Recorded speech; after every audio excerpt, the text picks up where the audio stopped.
وصلی اللہ علیہ وسلم نے کن چیزوں میں جلدی کرنے کا حکم دیا، اور آج کا موضوع ہے جنت کس کے لیے۔ ہر کلمہ پڑھنے والے کی تمنا ہے کہ اللہ ہمیں جنت عطا فرمائے، اور بسا اوقات بہت سارے لوگ خواب غفلت کے شکار ہو کر اس تصور میں ڈوب جاتے ہیں کہ جنت بہت سستی ہے، بہت آسان ہے، اس کا حصول ناممکن نہیں، بہت ہی آسان ہے۔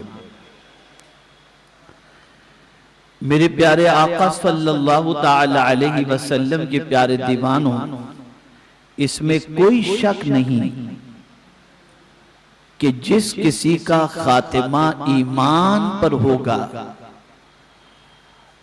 اگر وہ گنہگار اور سیاہکار ہے، خطاکار ہے، رب کی نافرمانی میں اس نے زندگی گزاری ہے، اور مرنے سے پہلے اس نے توبہ کر لی اور اللہ نے اس کی توبہ کو قبول فرما لی، یا پھر شامت اعمال کی بنیاد پر کچھ دن کچھ ٹائم جہنم کے عذاب میں گرفتار رہ کر وہاں سے پاک صاف ستھرا ہو گیا، تو ایمان کی بنیاد پر میرا مولا اسے جنت عطا فرما دے گا۔ لیکن اس کے لیے لمبا پروسیجر ہے، ان لوگوں کے لیے جنہوں نے زندگی اللہ اور اس کے رسول کی نافرمانی میں گزاری، اور ہو سکتا ہے وہ فضل فرما کر توبہ کی توفیق عطا فرمائے اور جنت عطا فرما دے۔ لیکن قرآن نے اس آیت میں منشن کیا ہے کہ اللہ نے جنت بنائی کس کے لیے ہے، تو فرمایا اعدت للمتقین۔ رب فرماتا ہے کہ ہم نے جنت بنائی ہے ہم سے ڈرنے والوں کے لیے، جو متقین ہیں۔ قرآن نے مختلف مقامات پر متقین کو کھولا ہے، متقین کے اوصاف بیان فرمائے ہیں، جیسے مثال کے طور پر سورہ بقرہ کی ابتدائی آیات میں ہدی للمتقین، کہ یہ کتاب متقیوں کے لیے ہدایت کی کتاب ہے۔ تو متقین کون؟ تو وہاں بھی قرآن نے کھولا الذین یؤمنون بالغیب ویقیمون الصلاۃ ومما رزقناہم ینفقون، یہ متقین کو وہاں پر کھولا گیا۔ یہاں بھی متقین کو کھولا جا رہا ہے کہ متقین کون۔ اب آپ سوچیں کہ اللہ کے ولی کی صفات کیا ہوتی ہیں، ان کی آئیڈنٹیٹی، ان کو پہچاننا ہو تو کیسے پہچانے؟ قرآن سے پہچانو۔ اب قرآن کھول رہا ہے کہ جنت ہم نے کس کے لیے بنائی؟ متقین کے لیے۔ اور متقین کون ہیں؟ تو قرآن کہتا ہے الذین ينفقون فی السراء والضراء، متقین وہ ہیں جو خوش ہوں یا غمگین ہوں اللہ کے نام پہ لٹاتے رہتے ہیں، مسرور ہوں تب بھی دیتے ہیں،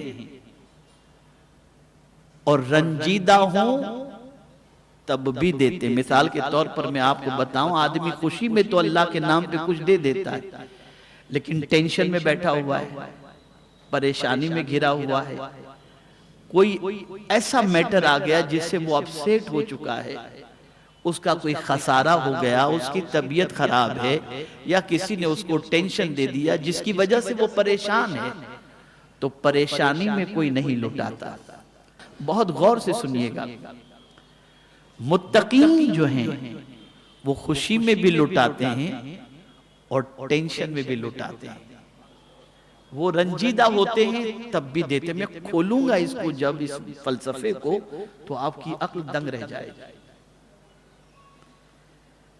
بھئی لاک ڈاؤن کو دیکھ لیجئے، گزشتہ ماہ رمضان کے اندر لاک ڈاؤن کے اندر بہت سارے لوگوں نے کہا مولانا آپ کو تو معلوم ہے حالات کیسے ہیں، آج بھی لوگ اس کا رونا روتے ہیں، لیکن اللہ کے ولیوں کی شان یہ ہوتی ہے کہ ٹینشن کے زمانے میں زیادہ لٹاتے ہیں وہ۔ اب اس کو میں کھول رہا ہوں، اس کو سمجھیے آپ کیوں لٹاتے ہیں، غمگین ہوتے ہیں تب بھی کیوں لٹاتے ہیں، ٹینشن میں ہوتے ہیں تب بھی کیوں لٹاتے ہیں، پریشان ہوتے ہیں تب بھی کیوں لٹاتے ہیں؟ تو وجہ سب سے بڑی یہ ہے کہ وہ یہ سمجھتے ہیں کہ ٹینشن مولا کی ناراضگی سے آتا ہے اور لٹانے سے اس کے بندوں کی خدمت سے مولا راضی ہو جاتا ہے، تو وہ ہر حال کے اندر اپنے رب کو راضی کرنا چاہتے ہیں، ہر حال میں اپنے رب کو خوش کرنا چاہتے ہیں۔ اور ایک چیز یہ بھی بتائی گئی کہ کسی سے وہ ناراض ہوں، رنجیدہ کی بات جو ينفقون فی السراء والضراء، بھئی آدمی اگر کسی سے خوش ہو تو اسے تو دے دیتا ہے، جیسے قاری صاحب نے نعت پڑھی تو آدمی نے کی خدمت کر دی، خوش ہوئے ماشاءاللہ تو دیا لوگوں نے، بیٹا کوئی اچھا کام کر کے آیا خوش ہوئے تو بیٹے کو کچھ دیا، لیکن کوئی بیٹا غلط کام کر کے آئے تو کیا اسے دیا جاتا ہے؟ آپ جواب دینا، بھئی آپ کو کسی نے گالی دی آپ اس کو کچھ دیں گے، آپ کو کسی نے ستایا آپ اسے کچھ دیں گے، آپ کو کسی نے پریشان کیا آپ اسے دیں گے؟ یہ فرق ہے عام انسانوں میں اور اللہ کے ولیوں میں۔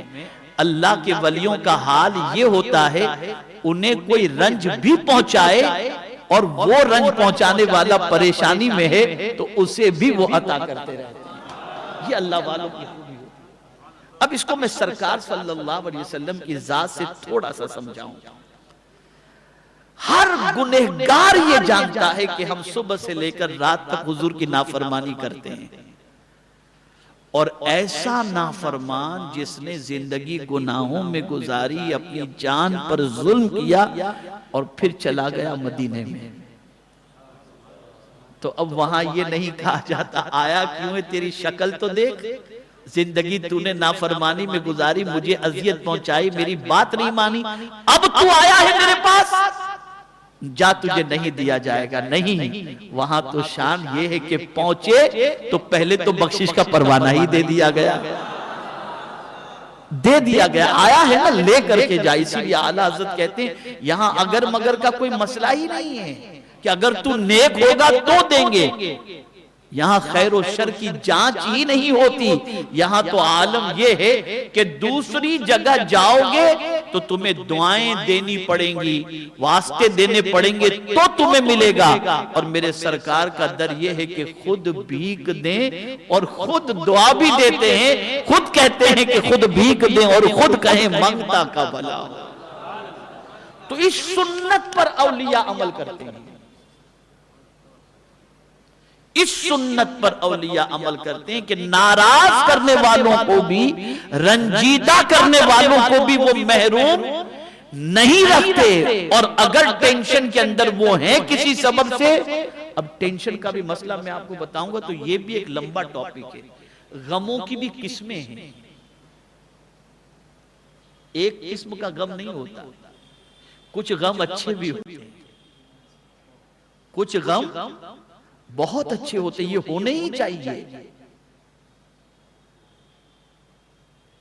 میں حضور کا غم آپ کے سامنے رکھ دوں، سرکار کو سب سے بڑا غم یہ تھا کہ میری امت کی بخشش ہو جائے، یہ غم بہت اچھا ہے۔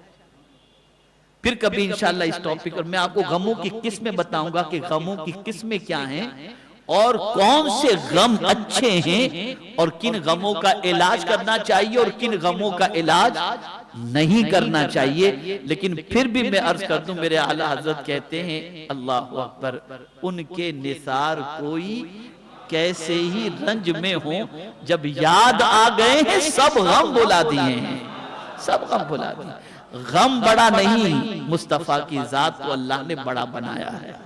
خیر، تو عرض یہ کر رہا تھا کہ اللہ کے جو ولی ہوتے جن کے لیے جنت بنائی گئی ہے، وہ خوشی میں بھی خرچ کرتے ہیں اور ٹینشن میں بھی خرچ کرتے ہیں، خوشی میں بھی اللہ کے نام پر لٹاتے ہیں اور غم میں بھی اللہ کے نام پر لٹاتے ہیں۔ یہاں سے یہ بات سمجھ میں آئی کہ اللہ کے ولیوں کا حال یہ ہوتا ہے کہ وہ لٹنے والے نہیں ہوتے، وہ لٹانے والے ہوا کرتے ہیں۔ تو ایک صفت جنتی کی، متقین کی، قرآن نے جنت جن کے لیے بنائی گئی متقین کے لیے، اور متقین کی پہلی صفت، اب یہ صفت ہے بڑے ٹینشن، مطلب بہت ہی بھاری ہے جس وجود کے لیے۔ بھئی آپ خوشی میں خرچ کریں گے، یہ آپ کی ضمیر پر بوجھ نہیں بنے گا، لیکن دھندہ نہیں ہوا، مندی چل رہی ہے، اس میں اگر کوئی مانگنے کے لیے آیا، آپ کی کیپیسٹی ہے کہ آپ دے سکتے ہیں، کوئی بہت زیادہ کمی آپ کے پیسے میں نہیں ہوگی، لیکن آپ آگے کا سوچ کر کے نہیں دیتے کہ یار ابھی دے دوں گا، پھر مجھے ضرورت پڑی تو، اب اتنا ہے کہ بہت پڑا ہوا ہے، پھر بھی آپ یہ سوچ رہے ہیں آج دھندہ نہیں ہوا نہیں دوں گا۔ تو یہ عام انسان کی سوچ تو ہو سکتی ہے، اللہ کے ولی کی نہیں۔ اور ایسی سچویشن میں خرچ کرنا، میں تھوڑا سمجھاؤں گا، آپ کو بات سمجھ میں آئے گی۔ ایسی سچویشن میں خرچ کرنا یہ ضمیر پر بوجھ بنتا ہے، اور اللہ کے ولیوں کی شان یہ ہوتی ہے کہ جو چیز سخت سے سخت ترین ہو لیکن اللہ کو پسند ہو، وہ ان کاموں کو آسانی سے کیا کرتے ہیں، آسانی سے۔ اب اس سے سخت بات آ رہی ہے جو ضمیر پر بوجھ ہے۔ اب قرآن نے متقین کو کھولا تو فرمایا دوسری صفت، وَالْكَاظِمِينَ الْغَيْظَ، غصے کو پی جانے والے۔ اب یہ اس سے سخت ترین معاملہ ہوگا۔ چلو خرچ کرنا تو تھوڑا آسان ہو جاتا ہے، دے دیا جان چھوٹی، لیکن غصے پہ قابو کرنا یہ اس سے سخت ترین بات ہے، اس سے سخت ترین مرحلہ آ رہا ہے۔ اور کوئی ثابت نہیں کر سکتا کہ کسی اللہ کے ولی نے اپنی ذات کے لیے کسی کو ستایا ہو یا انتقام لیا ہو۔ وہ جب بھی کچھ کرتے تھے تو سارا کام اللہ اور اس کے رسول ہی کے لیے کیا کرتے تھے، وہ غصے کو پی جاتے تھے۔ یہ کاظم غیظ فرمایا گیا۔ غیظ کہتے ہیں شدت، اور کظم کہتے ہیں جو مشک ہوتی ہے، مشک جو ہوتی ہے جس کے منہ کو باندھ دیا جاتا ہے، مہر لگا دی جاتی ہے، اس کو کہتے ہیں کظم۔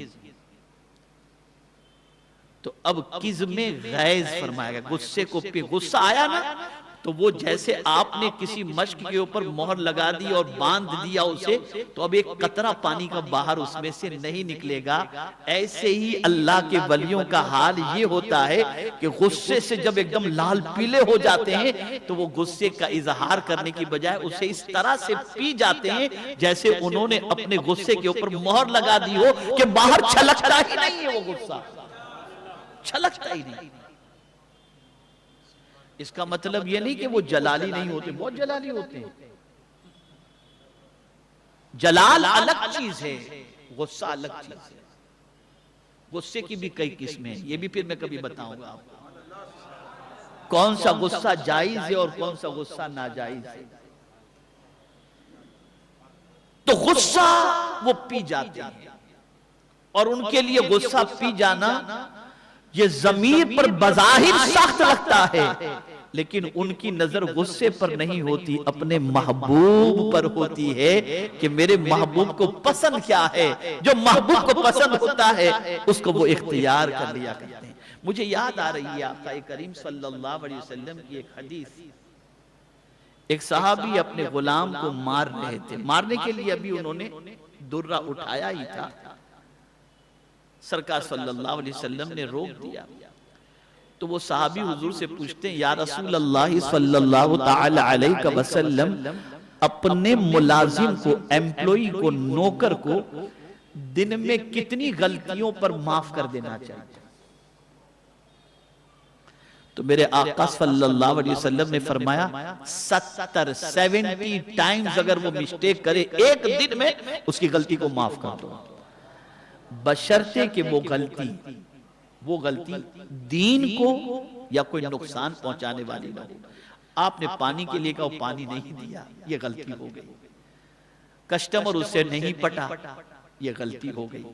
آپ نے کھڑے رہنے کے لیے کہا تھا، وہ بیٹھا تھا، یہ غلطی ہو گئی. اس قسم کی جو غلطیاں ہوتی ہیں، اب آپ اس میں یہ نہ سوچیں کہ چوری کیا اس نے اور اس طرح سے غبن کیا، بے وفائی کی، غداری کی تو یہ بھی معاف کر دی. یہ نہیں، اس قسم کی غلطیاں جو معافی کے لائق ہیں، نقصان کے لیے نہیں ہیں، اس قسم کی غلطیوں کو اگر دن میں 70 ٹائمز وہ کرے تو میرے آقا صلی اللہ علیہ وسلم فرماتے ہیں اسے معاف کر دینا چاہیے.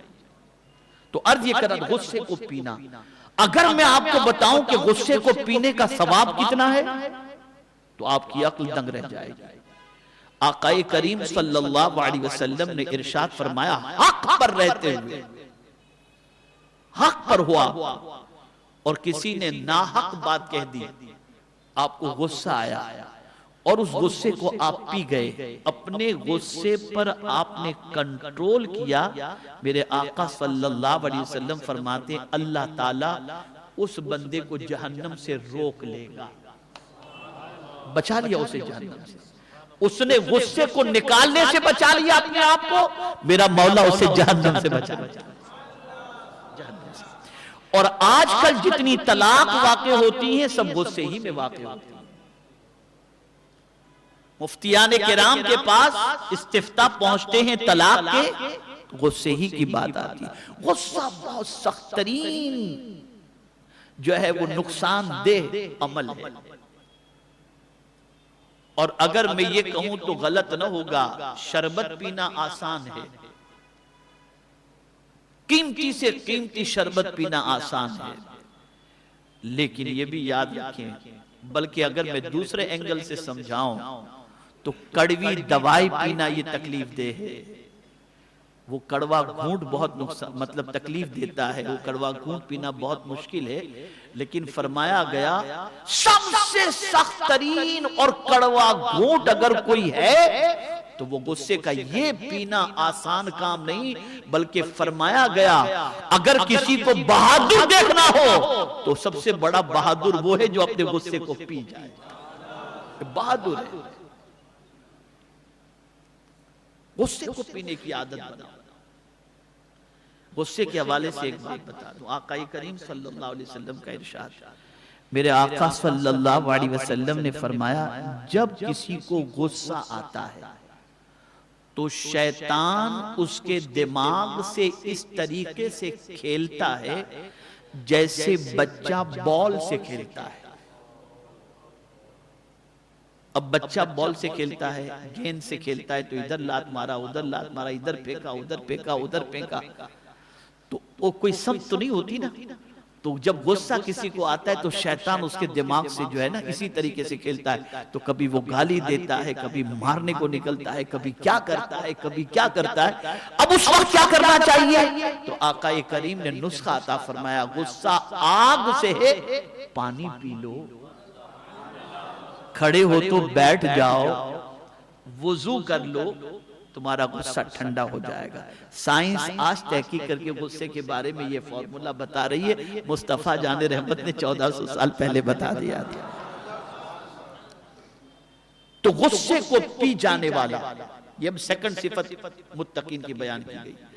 چلو پی لینا یہ تھوڑا سا رنج کے اندر دینے سے سخت ہے، لیکن اس سے بھی سخت ایک اور چیز ہے. متقین اور آگے بڑھتے ہیں اور قرآن ان کی اور آگے صفت بیان فرماتا ہے.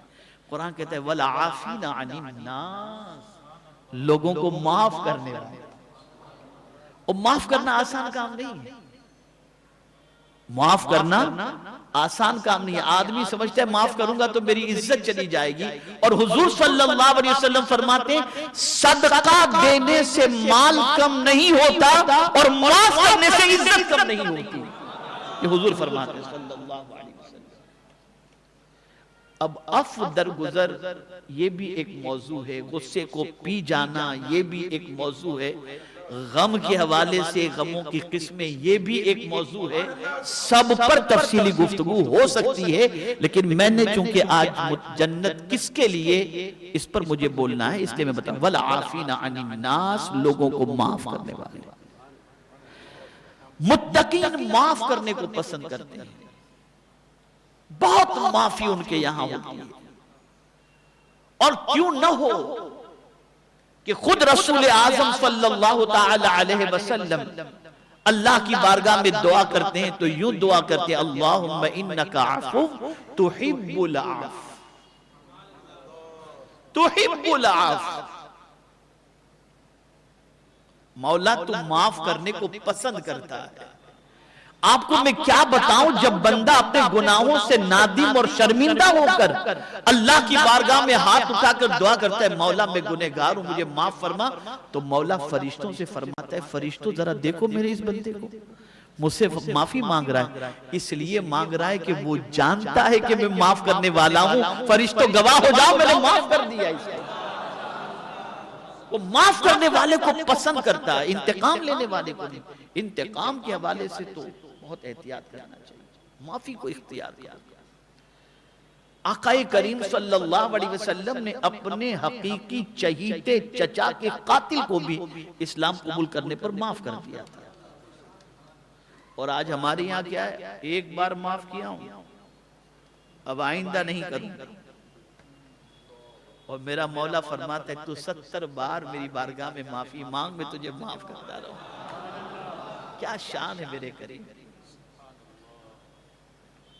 میں دو واقعے کے ذریعے اس کو تھوڑا سا کھولوں گا تو اور سمجھ میں آ جائے گا۔ تو معاف کرنا تو متقین کی جو ہے یہ ایک صفت ہے کہ وہ معاف کرنے والے ہوتے ہیں۔ اب اس سے سخت ترین معاملہ آ گیا نفس پر جو گرا ہے، واللہ یحب المحسنین، اللہ احسان کرنے والے سے محبت فرماتا ہے۔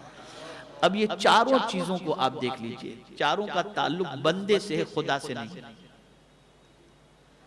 رنج و خوشی میں دینا یہ بھی بندے کو ہی دینا ہے، غصے کو پینا بندے کی طرف سے غصہ ہے اسی کو پینا، معاف کرنا یہ بھی بندے کا ہی معاملہ ہے، اور پھر احسان بھی بندے ہی پر کرنا ہے، احسان بھی بندے ہی پر کرنا ہے۔ اب اگر کوئی بندے پر احسان کرتا ہے تو قرآن کہتا ہے میرے بندے اب میں تجھے سند دے رہا ہوں واللہ یحب المحسنین، کہ اللہ احسان کرنے والے سے محبت فرماتا ہے۔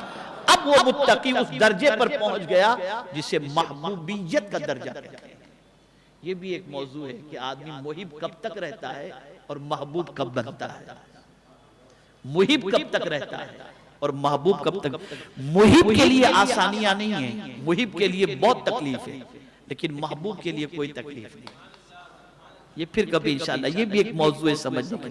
اب دو واقعے کے ذریعے آپ سے انشاءاللہ موضوع سے بالکل قریب آپ کی سمجھ میں بات آ جائے گی۔ حضرت امام زین العابدین رضی اللہ المولا تبارک و تعالی عنہ نے مہمانوں کو دعوت دی، آئے مہمان،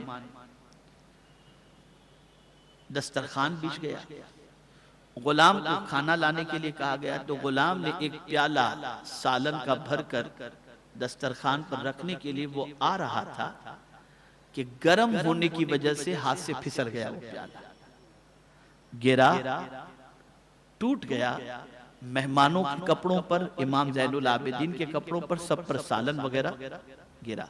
اب ظاہر سی بات ہے کہ یہ تکلیف دہ چیز تو تھی نا، تو امام زین العابدین نے کنکھیوں سے اپنے خادم کو دیکھا۔ اللہ والوں کے دیکھنے کا انداز بھی نرالا ہوتا ہے، کنکھیوں سے اسے دیکھا، وہ سمجھ گیا کہ حضرت امام زین العابدین کو میں نے ناراض کر دیا، حضرت غصے میں ہے۔ تو عقل مند تھا، اس لیے کہ بڑوں کے خادم بھی بڑے ہوا کرتے ہیں، اسے ذہن میں رکھیے آپ۔ یہ آج جو ہم گھٹیا بن گئے نا، اس لیے کہ ہمارا رہنا کھانا پینا اٹھنا بیٹھنا یہ گھٹیوں کے ساتھ ہے، اچھوں کے ساتھ ہے ہی نہیں۔ اچھوں کے ساتھ بیٹھو تو اچھی سوچ بنے گی۔ ہم نے تو خود کو ہی بڑا سمجھ لیا، کسی کو بڑا سمجھا ہی نہیں۔ بڑوں کے پاس بیٹھو تو سوچ بڑی بنے گی۔ اب امام زین العابدین کا غلام تو اس کی بھی سوچ اور قرآن پر نظر بڑی گہری تھی، اس لیے کہ وہ اٹھتے بیٹھتے قرآن ہی سنتا تھا ان لوگوں سے۔ تو فوراً اس نے محسوس کر لیا کہ حضرت جلال میں ہے، پڑھ لیا اس نے والکاظمین الغیظ، غصے کو پی جانے والے۔ بس اتنا پڑھنا تھا کہ امام زین العابدین نے فوراً کہا کظیم تو میں نے غصہ پی لیا۔ اس نے کہا والعافین عن الناس، تو آپ نے فرمایا قد عفوت، جا میں نے تجھے معاف کر دیا۔ اس نے پھر آگے بڑھ کر کے کہا واللہ یحب المحسنین، اللہ احسان کرنے والے سے محبت فرماتا ہے۔ آپ نے فرمایا جا میں تجھے اللہ کے لیے آزاد کر رہا ہوں۔ ہم قرآن پڑھتے ہیں ثواب کمانے کے لیے، وہ قرآن پڑھتے تھے عمل کے لیے۔ ہم تو صورتیں تلاش کرتے ہیں کہ کن صورتوں کو پڑھنے کے بعد مال زیادہ ملے گا۔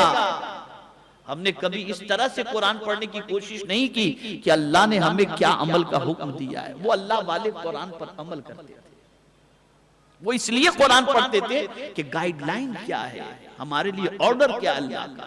اور پھر یہ نہیں کہ نفس پر نفس غالب ہو جائے اور طبیعت جو کہے وہ کریں، پھر اللہ کے حکم کے سامنے سرنڈر ہو جاتے تھے۔ اور فاروق اعظم کے بارے میں تو فرمائے وقافون، اللہ کے حکم کے سامنے تو ایسے بالکل جو ہے وہ رک جانے والے تھے، ان کے سامنے کوئی اللہ کا حکم پیش کرتے فوراً رک جاتے تھے، فوراً رک جاتے تھے، کسی بھی کام سے رکنے کا حکم ہوتا تھا۔ تو یہ اللہ والوں کی صفات ہیں، یہ جنت ان کے لیے سجائی گئی۔ جنت کن کے لیے سجائی گئی ہے؟ کن کے لیے بنائی گئی ہے؟ ان لوگوں کے لیے اعدت للمتقین، متقین کے لیے جنت بنائی گئی۔ اور متقین کی خوبی کیا ہے؟ الذین ينفقون فی السراء والضراء والکاظمین الغیظ والعافین عن الناس واللہ يحب المحسنین۔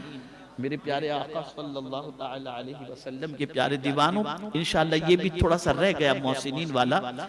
یہ صوفیہ کرام نے اس کی تفسیر کیا فرمائی ہے، انشاءاللہ زندگی رہی تو میں آئندہ اجتماع میں اور آگے کی بات جو متقین کے حوالے سے فرمائی گئی، اور جہاں ابتدا میں آیت میں فرمایا گیا وَسَارِعُوا إِلَى مَغْفِرَةٍ مِّن رَبِّكُمْ وَجَنَّةٍ أَرْضُهَا السَّمَاوَاتُ وَالْأَرْضُ، تو یہاں جنت کا تذکرہ آیا۔ تو پھر متقین کی اور بھی صفات کی ذکر کے بعد متقین کو اللہ جنت میں کب تک رکھے گا اور کیسے رکھے گا اس کا تذکرہ بھی موجود ہے۔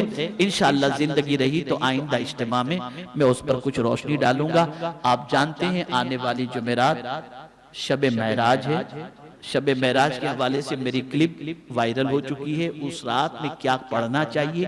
12 رکعت کا ذکر بہقی شریف کے اندر موجود ہے، شعب الایمان کے اندر میں نے اس کا تذکرہ اس کے اندر کیا ہے۔ وہ 12 رکعت بہتر تو یہی ہے کہ آپ قضائے عمری جتنی پڑھ سکتے ہوں اسے پڑھیں، لیکن اللہ توفیق دے تو وہ 12 رکعت اور اس کے بعد کے اوراد و اذکار بھی آپ پڑھیں، اس کا ثواب بھی اللہ عز و جل نے، اللہ عز و جل کے پیارے حبیب صلی اللہ علیہ وسلم نے بیان فرمایا ہے۔ اور اسی طریقے سے آپ کوشش کریں 27ویں رجب کے روزے کو رکھنے کی، کہ رسول اعظم صلی اللہ علیہ وسلم نے فرمایا 60 مہینے کے روزے کے برابر اللہ ثواب عطا فرماتا ہے۔ تو اس دن کا روزہ بھی رکھیں اور 12 رکعت نفل بھی آپ شب معراج کو پڑھنے کی کوشش کریں۔ اور سفر معراج کے متعلق انشاءاللہ تفصیلی خطاب شب معراج میں انشاءاللہ بھیونڈی کی سرزمین پر ہر سال کے مطابق اس سال بھی انشاءاللہ شب معراج کا وہاں پر اجتماع ہوگا۔ آن لائن جو وہاں نہیں پہنچ سکتے وہ سفر معراج کی حکمتیں، سفر معراج کا پس منظر، سفر معراج کی برکتیں انشاءاللہ اس کے متعلق آپ سماعت فرمائیں۔ وَمَا عَلَيْنَا إِلَّا الْبَلَاغُ الْمُبِينُ۔